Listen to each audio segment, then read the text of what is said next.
Turkey has bombed Iraq. It's a new flashpoint in an old conflict. Late on Sunday, Turkish warplanes entered northern Iraq. Their target? Kurdish militants. Around 20 sites were bombed by Turkey. 20 sites in Iraq, including caves, shelters and depots. Ankara has not confirmed the number of kills, but their statement says many militants were neutralized. So why did Turkey carry out this operation? An airstrike in another country? Because this was a retaliation. Yesterday morning, Sunday morning, Kurdish militants carried out a suicide attack. Their target was Turkey's interior ministry, a very secure building in Ankara. From what we know, there were two attackers. They drove up to the building in a stolen car. This was around 9:30 a.m. local time. The first attacker tried to breach the building. He was immediately shot dead. The second had a bomb strapped onto him. He opened fire at the security officials before setting it off. The whole thing was captured on camera. Take a look at this.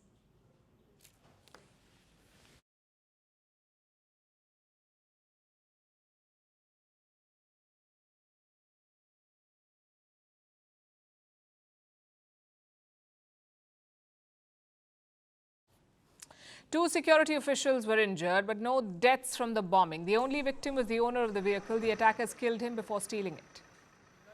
Now, the timing is key here. Turkey's parliament was reconvening on Sunday.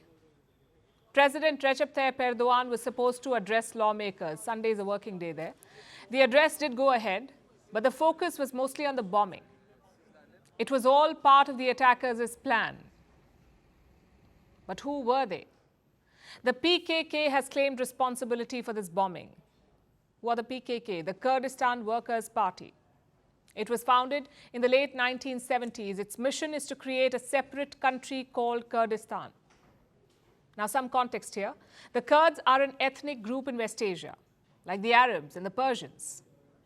But unlike the Arabs and the Persians, the Kurds do not have a country to themselves. They're spread across multiple states. Kurds live in Syria, Iraq, Turkiye and Iran. In the late 1970s, Kurds in Turkiye began to agitate. They demanded a separate country. Ankara, of course, rejected this. So by the 1980s, their methods changed. The PKK became more radical and violent. They found a safe haven in northern Iraq. Now, this region was controlled by Iraq's own Kurdistan Workers' Party. That's how the PKK came to northern Iraq. And from there, they launched attacks, suicide bombings, ambushes, kidnappings. It's been a long and bloody conflict. Some 40,000 people have been killed so far. Turkey considers the PKK to be a terrorist organization. So does the US and the European Union. In the 80s and 90s, the PKK was a major threat. But now their influence has waned. Erdogan called Sunday's attack the final flutters of terrorism. Listen to this. We will continue our struggle with determination until the last terrorist is eliminated domestically and abroad. We will not allow the terrorist organization to direct politics and prevent our country's blessed march.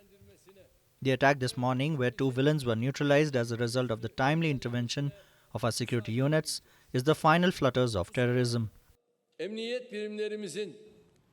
Final flutter or not, Turkey has responded with force, like they have before. Ankara has carried out such operations in the past as well, sometimes against Kurds in Syria, sometimes in Iraq. There was an operation in August as well. Turkish drones hit Kurdish targets in northern Iraq. Around 7 militants were killed. Now, there's a key difference to note here. Technically, the Kurds in Syria and Iraq are linked to each other. But in Syria, the West supports them. The group in Syria is called YPG, the People's Defense Units. Now, why does the West support them? Because the YPG is fighting Syrian President Bashar al-Assad. I know it's a bit complicated, but the bottom line is this. Erdogan considers all Kurds to be his enemies. The West considers only some of them as terrorists. So Sunday's attack is ammunition for Erdogan. How? Well, he can think of 3 ways. Number one, to crack down on Kurdish political parties, which is already happening, by the way. Around 20 people have been arrested in Turkey. One is a Kurdish provincial spokesman. The other is a local party chief. They have been accused of funding the PKK. Number two, to justify Erdogan's planned operation in Syria. He's been talking about it for a while. He's talked about creating a security corridor.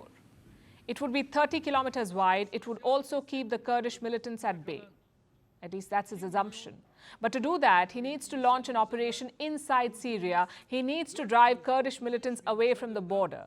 The West has rejected Erdogan's plan.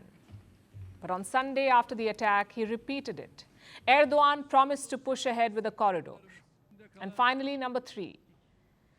As more leverage against NATO, Erdogan is holding up Sweden's entry into the alliance, into NATO. The disagreement is again over Kurds.